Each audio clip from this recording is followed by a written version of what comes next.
Bienvenidos. Hoy hablaremos sobre las valvulopatías. Generalidades de la enfermedad valvular. Esta se divide en estenosis e insuficiencia. Hacemos referencia a estenosis a la dificultad a la apertura valvular e insuficiencia al efecto en el cierre o a la coaptación de los velos de una válvula cardíaca. Esta afectación puede ser congénita o adquirida. Velocidad de instauración. Hacemos referencia a aguda o crónica. Aguda, el paciente lo tolera muy mal, presenta una insuficiencia cardíaca con muy bajo gasto, la presencia de edema pulmonar y la actitud terapéutica debe ser inmediata, con mayor frecuencia es quirúrgica. Hablamos de crónica cuando existe la activación de mecanismos compensatorios. Existen pocos o nulos síntomas y la función ventricular es normal, hasta etapas muy avanzadas de la enfermedad. Clasificación de las valvulopatías. Estas se clasifican en orgánicas y funcionales.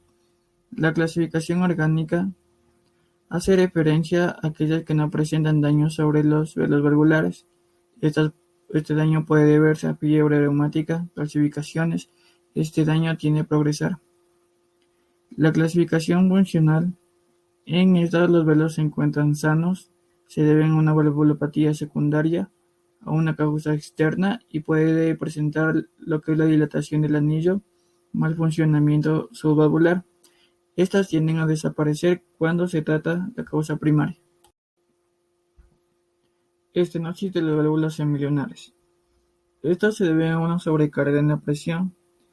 Esto genera una poscarga elevada, por lo tanto se genera una compensación, originando lo que es una hipertrofia concéntrica ventricular, y esta se mantiene con buena función sistólica hasta la claudicación del miocardio.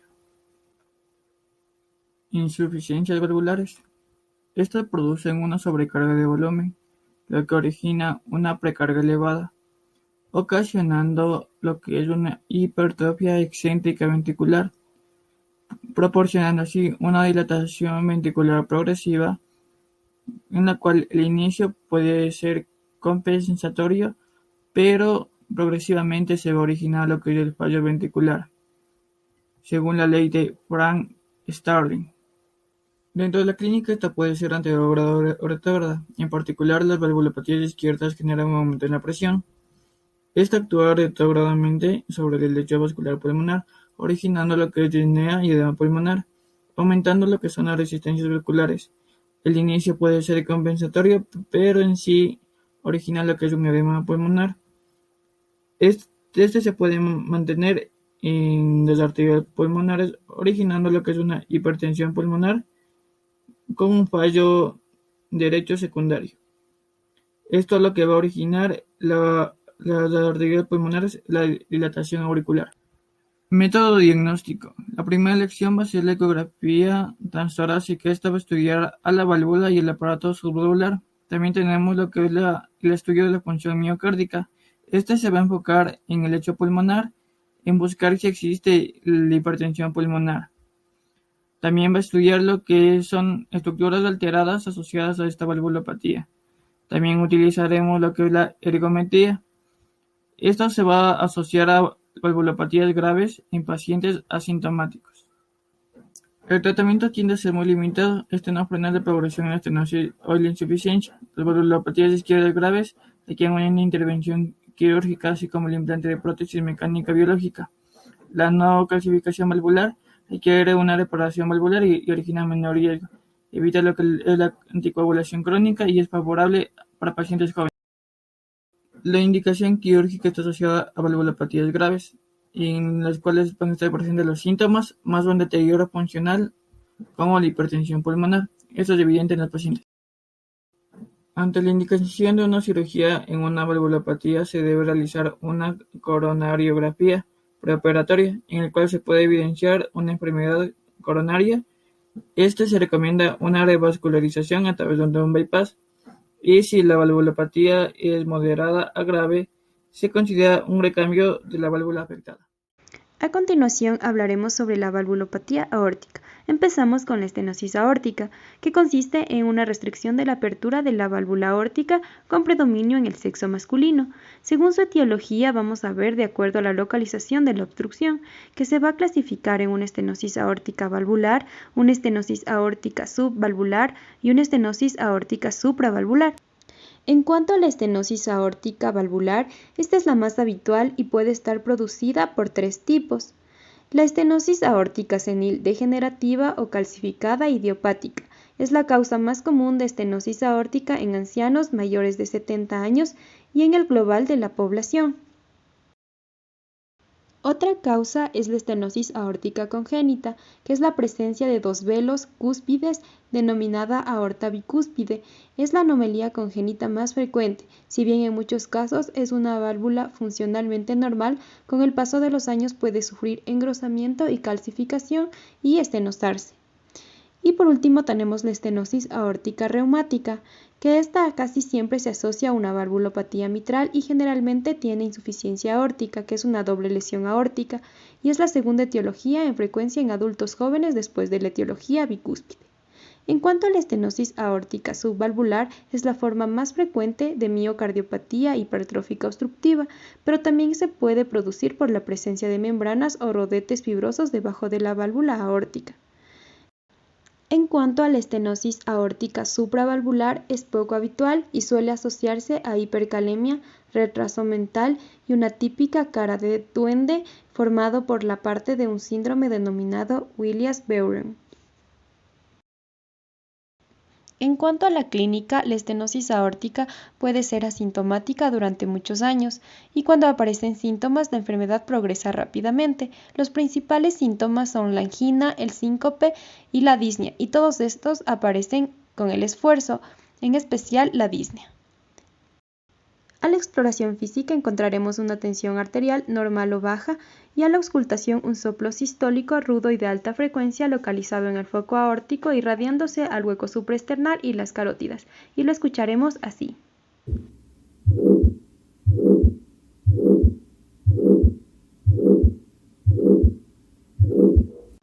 Otra característica es que el segundo ruido está disminuido y su desaparición indica una estenosis grave.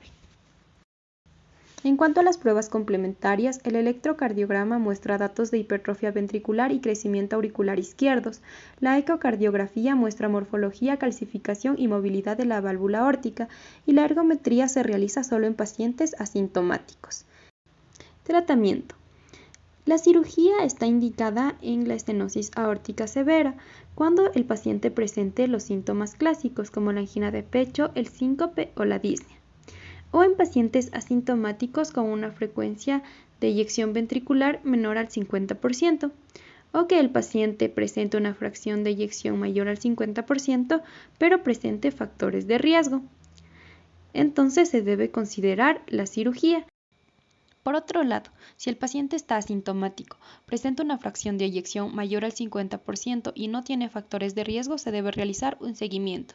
Y todos los niños con estenosis congénita, así estén asintomáticos, deben someterse a la cirugía. Otro tipo de presentación de lo que son las valvulopatías aórticas, tenemos la insuficiencia aórtica. Esta no es más que un fallo en el cierre de la válvula aórtica, produciéndose una entrada o retroceso de sangre en el ventrículo izquierdo durante la diástole. La etiología suele ser de distintas posibilidades: daño a nivel de lo que son las válvulas o también por dilatación en el anillo. Por daño a nivel valvular. En formas agudas suele ser por la endocarditis infecciosa y en formas crónicas por fiebre reumática, situaciones degenerativas o también por una aorta bicúspide. Y por dilatación del anillo, en formas agudas por disección de la aorta y en crónicas por la enfermedad de Marfan. Fisiopatológicamente, el cierre valvular anómalo genera que la sangre durante la diástole regurgite desde la aorta hacia el ventrículo izquierdo, provocando un aumento del volumen en el ventrículo.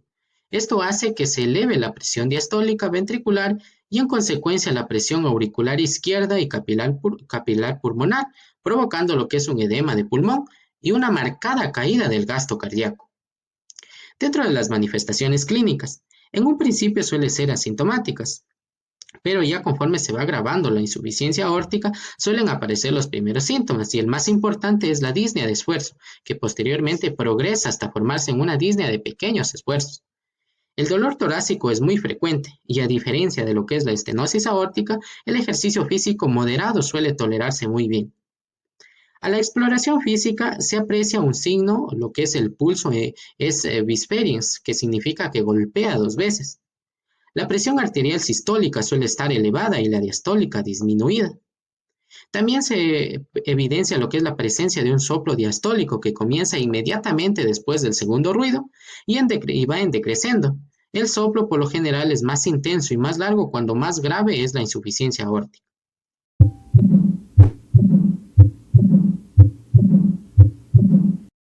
Pruebas complementarias tenemos lo que es el electrocardiograma. Cuando la insuficiencia aórtica es crónica, suele haber signos de crecimiento ventricular izquierdo, como lo pueden ser la desviación del eje eléctrico a la izquierda, ondas positivas en D1 y D2 y negativas en D3.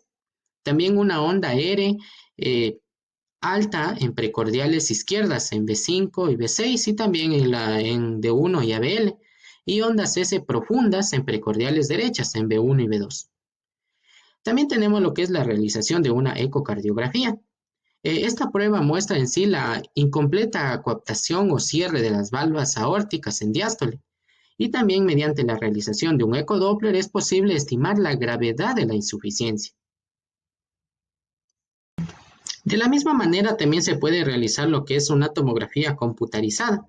Esta permite un estudio muy exacto de los volúmenes y también la función del ventrículo izquierdo. Además, permite un estudio detallado de la aorta. Es muy importante señalar que la importancia de realizar una tomografía computarizada, especialmente cuando el siguiente tratamiento va a estar indicativo a una cirugía, un recambio de lo que son la válvula aórtica. Bueno, y referente al tratamiento, en sí el tratamiento de elección es la cirugía. Y como les había dicho anteriormente, muchas de las veces la insuficiencia aórtica suele ser asintomática.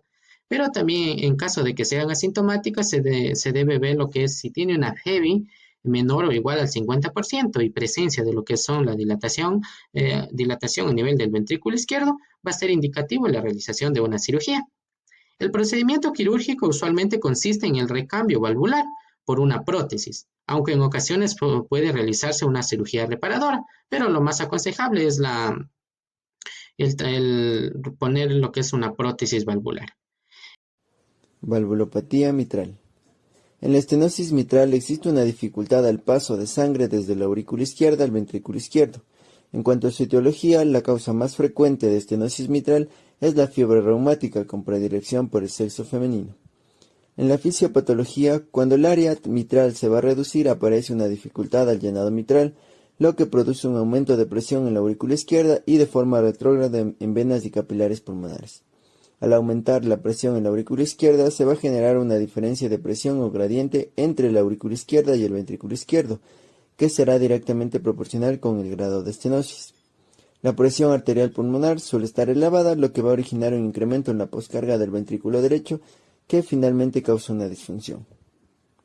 En cuanto a la clínica, los síntomas más importantes de la estenosis mitral derivan de la congestión pulmonar, siendo el más importante la disnea, junto con el resto de síntomas y signos de congestión pulmonar.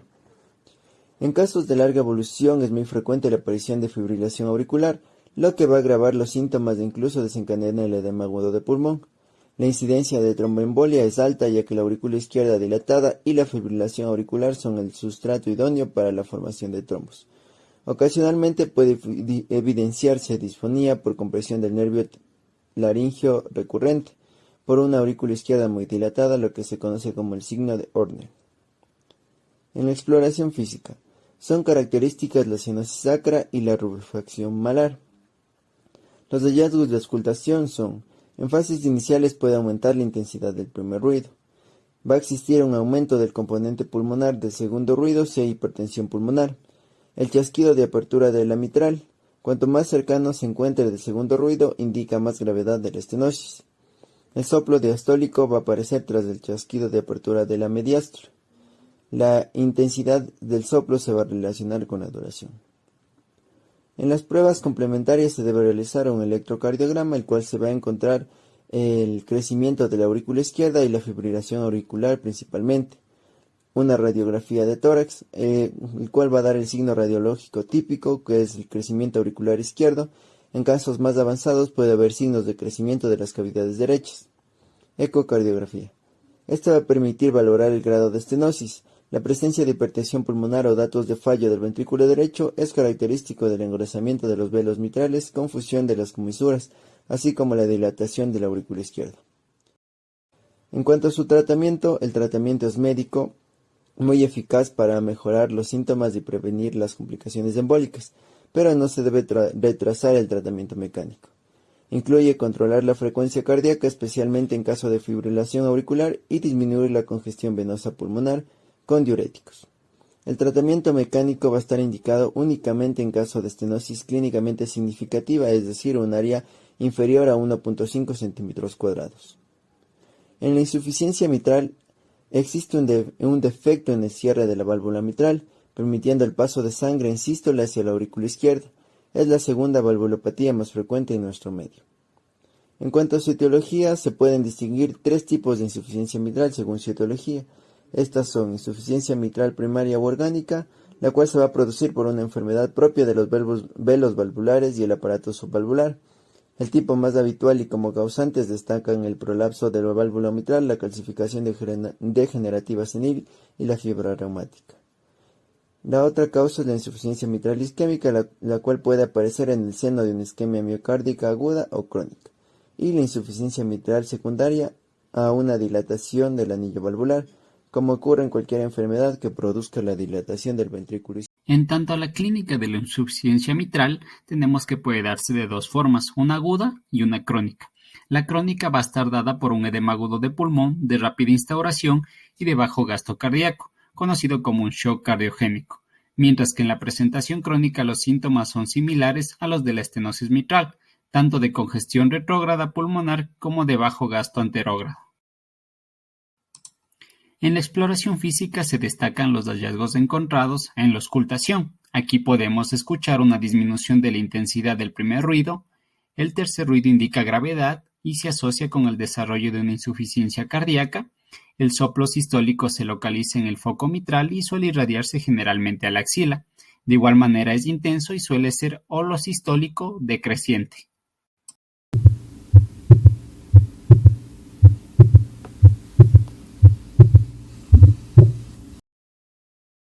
Es muy importante realizar pruebas complementarias como un electrocardiograma que nos permite ver crecimiento de aurícula y ventrículo izquierdo y datos de fibrilación auricular, mientras que un ecocardiograma nos permitirá cuantificar el grado de insuficiencia mitral y permite valorar el tamaño del ventrículo izquierdo y la fracción de eyección. En cuanto al tratamiento, en el tratamiento médico, en el caso de una insuficiencia mitral orgánica crónica con fracción de eyección deprimida, vamos a dar IECA, beta bloqueantes y espironolactona. Y en casos de insuficiencia mitral aguda grave, es necesario un tratamiento intensivo con vasodilatadores como nitratos, nitroprusiato, diuréticos o inotrópicos para reducir la precarga y la poscarga. En cuanto al tratamiento quirúrgico, este va a ser necesario en todos los casos de insuficiencia mitral aguda grave, en los casos sintomáticos siempre que tengan fracción de eyección mayor a 30. En los pacientes asintomáticos si presentan disfunción sistólica, si aparecen datos de compromiso retrógrado como fibrilación auricular o hipertensión portal. Ahora vamos a hablar acerca del prolapso valvular mitral, también conocido como el síndrome de Barlow.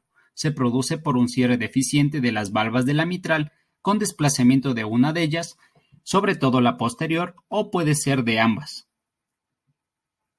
Este trastorno suele cursar con pocos o ningún síntoma y es de presentación bastante habitual.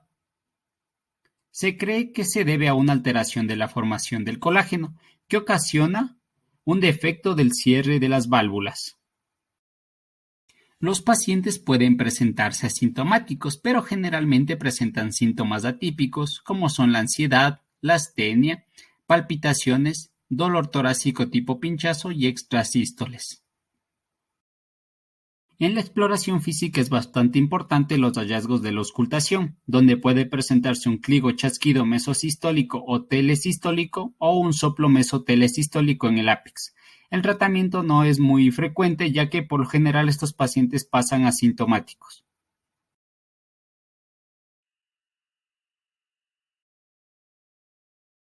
Hablando de la valvulopatía tricúspide, tenemos que las principales características de la valvulopatía se resumen en esta tabla. Primero tenemos la diferencia entre estenosis e insuficiencia. La causa más frecuente de la estenosis va a ser de origen reumática, mientras que la insuficiencia puede ser funcional o orgánica. Funcional en la hipertensión pulmonar y orgánica en la endocarditis. Los síntomas de la estenosis van a ser una congestión sistémica derecha. En la insuficiencia vamos a encontrar la congestión sistémica derecha más la valvulopatía izquierda acompañante. El pulso yugular en la estenosis es el aumento de onda alfa y en la insuficiencia es el aumento de onda B, disminución también de la inversión del seno. Y en la auscultación, en la estenosis es el soplo diastólico y aumenta en la inspiración, mientras que en la insuficiencia es un soplo sistólico e igual aumenta en la inspiración. En la indicación de cirugía, esta en la estenosis es simultánea de cirugía de valvulopatía izquierda si la estenosis es moderada o severa, aislado en caso de también síntomas. En la insuficiencia, en cambio, es simultánea la cirugía de valvulopatía izquierda si la insuficiencia severa o moderada se asocia a lo que es una dilatación grave del anillo. Esta igual, aislada si es severa y con síntomas.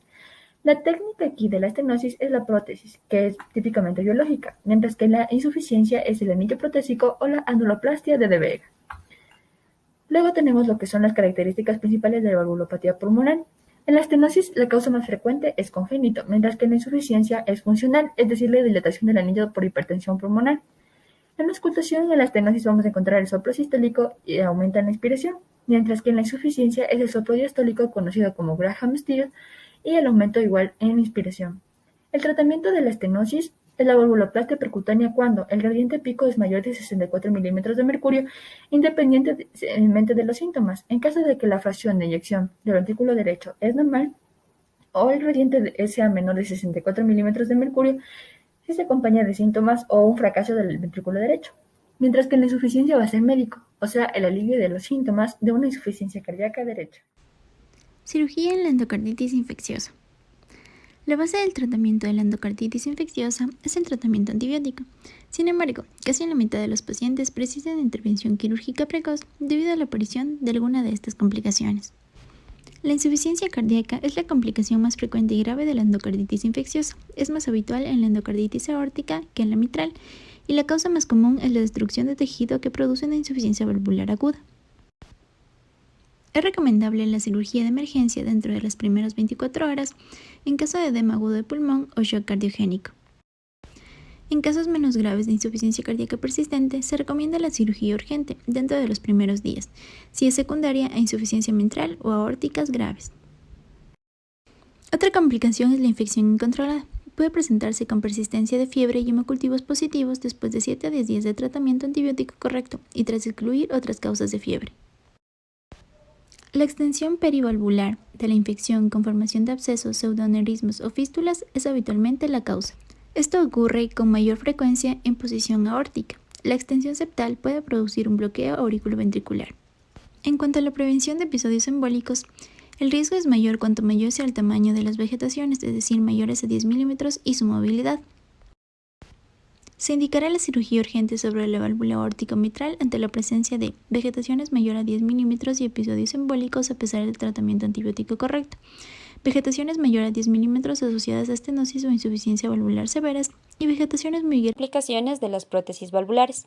La primera es la endocarditis protésica, la cual puede ser precoz o tardía.